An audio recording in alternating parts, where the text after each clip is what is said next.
বিশিষ্ট লেখিকা শিখা শৰ্মাৰ হিমন্ত বিশ্ব শৰ্মাক উদ্দেশ্যি এটি বিস্ফোৰক ফেচবুক পোষ্ট।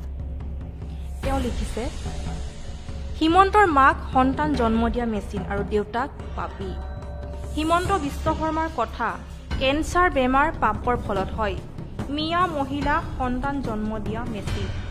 তেন্তে হিমন্তৰ দেউতাক স্বৰ্গীয় কৈলাশনাথ শৰ্মা এজন পাপী আছিল, কাৰণ তেওঁ কেঞ্চাৰ আছিল।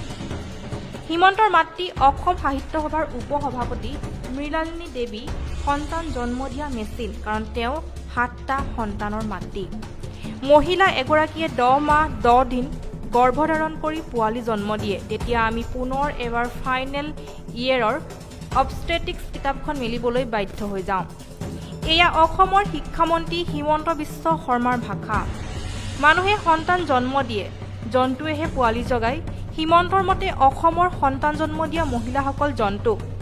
সভ্য মানুহে ৰাজহুৱা মিটিঙত এনেকৈ কথা নকয়। প্ৰথম কথা হ'ল, সন্তান 10 মাহ 10 দিন নহয় ভুৱা। ডাক্তৰ চাহাব, 10 মাহ 10 দিন পেটত ওজন থাকিলে পেট ফাটি যাব। জ্ঞান নাই। অবষ্টেটিক্স এণ্ড গাইনলজিৰ লেকচাৰ মাৰিবলৈ আহে। মূৰত কিবা আছেনে নাই জানো। হেৰ' ৰাজনীতিৰ স্ত্ৰীৰোগ বিশেষজ্ঞ ৰাজহুৱা চুমাৰে মুকলি যৌনতাৰ পোহাৰ মেলি এতিয়া মহিলাৰ পেটৰ সন্তানৰ হিচাপ ল'বলৈ আহিছা। লাজ নালাগে?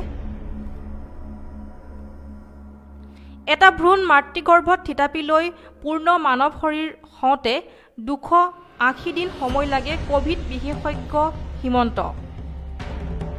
নাজানিলে কথা ক'ব নালাগে, চব কথাতে উস্তাদি সহ্য নহয়। 10 মাহ 10 দিনত 310 দিন। কথাবোৰ জানি লৈ লেকচাৰ মাৰিলে ভাল। বেছি ডাক্তৰী দেখুৱাব নালাগে। অসমৰ সকলো মানুহক তোমাৰ পিছে পিছে ঘূৰি ফুৰা জধামূৰ্খ চামৰ দৰে বুলি নাভাবিবা। তোমাৰ কথা বতৰাই আমাক ভাবিবলৈ বাধ্য কৰাইছে যে তোমাৰ মগজু আৰু চিন্তা শক্তি মূল্যহীন। অসমৰ ভৱিষ্যতৰ বাবে তোমাৰ বিষাক্ত আৰু নিম্ন তথা জ্ঞানহীন চিন্তা এক ভাবুকি স্বৰূপ হৈ ধৰা দিছে। হিমন্তই কৈছিল, ৰাহুল, প্ৰিয়ংকা আৰু সোনিয়াই পৰিয়ালসহ কংগ্ৰেছ চলাইছে। হিমন্তক কওঁ, জালুকবাৰীত মাক ঘৈণীয়েকৰ নিৰ্বাচনী প্ৰচাৰেৰে হিমন্তই বিজেপিক পৰিয়ালকেন্দ্ৰিক কৰিবলৈ ষড়যন্ত্ৰ কৰিছে। অসম সাহিত্য সভা কিনিলে হিমন্তই।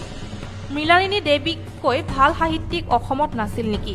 কি কাৰণে হিমন্তৰ মাক মৃণালিনী দেৱী অসম সাহিত্য সভাৰ উপসভাপতি হ'ল? সাহিত্য সভাৰ পৰা অসম জিলিকাই ৰখা সাহিত্যিকসকলক আঁতৰাই নাম নুশুনা মানুহ কিছুমানক পদবী দি পিছত 2খনমান কিতাপ উলিয়াই সাহিত্যিক বনাবলৈ চেষ্টা কৰিলেই সাহিত্যিক হ'বনে? বহাগ আহিলেই কুইন দাস নামৰ এসময়ৰ জনপ্ৰিয় গায়িকাগৰাকীলৈ মনত পৰে, যিগৰাকীয়ে পৰমানন্দ ৰাজবংশীৰ অত্যাচাৰৰ কথা টেলিভিছনত ৰাজহুৱাকৈ প্ৰকাশ কৰিছিল। কিদৰে পৰমানন্দই তেওঁক প্ৰতাৰণা কৰি আন মহিলাৰ লগত সংসাৰ কৰিছিল, সেই কথা কৈ টিভিত তেওঁ কান্দিছিল। সেই কুইন দাসেৰে প্ৰাক্তন স্বামী পৰমানন্দ ৰাজবংশীয়ে কুইন দাসৰে জীৱন ধ্বংস কৰা নাই, অসম সাহিত্য সভাখনো ধ্বংস কৰিলে। এতিয়া ওলাইছে চিপাঝাৰ ধ্বংস কৰিবলৈ। আৰু এই পৰমানন্দৰ টিকেট পাইছে হিমন্তৰ পৰা উপহাৰ স্বৰূপে। হিমন্তৰ মাকক সাহিত্য সভাৰ উপসভাপতি পতাৰ বিনিময়ত হিমন্তই পৰমানন্দৰ দৰে এটা বিতৰ্কিত মানুহক চিপাঝাৰ গতাই দিবলৈ ওলাইছে। এইবাৰ বিজেপি আহিলে অসম সাহিত্য সভাৰ পৰৱৰ্তী অধিৱেশনৰ উপসভাপতি হ'ব হিমন্তৰ মাক। ৰাইজে এইখিনি লিখি ৰাখক আৰু কোনোদিনা হিমন্তৰ ঘৈণীয়েক জালুকবাৰীৰ হেড অৱ দি কনষ্টিটুৱেঞ্চি হয় তাৰ দিন গণনা কৰক ৰাইজে।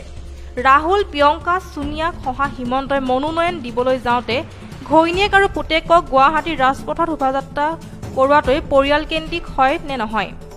চেনেল খুলি টকা ঘটাৰ বাহিৰে অসমৰ সমাজ জীৱনলৈ হিমন্তৰ মাক আৰু ঘৈণীয়েকৰ অৱদান কি? তাহানিৰে পৰা গীত, কবিতা আৰু বিভিন্ন গৱেষণামূলক সৃষ্টিৰে অসমীয়া সাহিত্যলৈ প্ৰভূত বৰঙণি আগবঢ়োৱা ডিব্ৰুগড় বিশ্ববিদ্যালয়ৰ অধ্যাপিকা তথা মোৰ বিশ্ববিদ্যালয় শিক্ষাগুৰু ডক্টৰ কৰবী ডেকা হাজৰিয়াতকৈ হিমন্তৰ মাক বেছি সাহিত্যিক নেকি?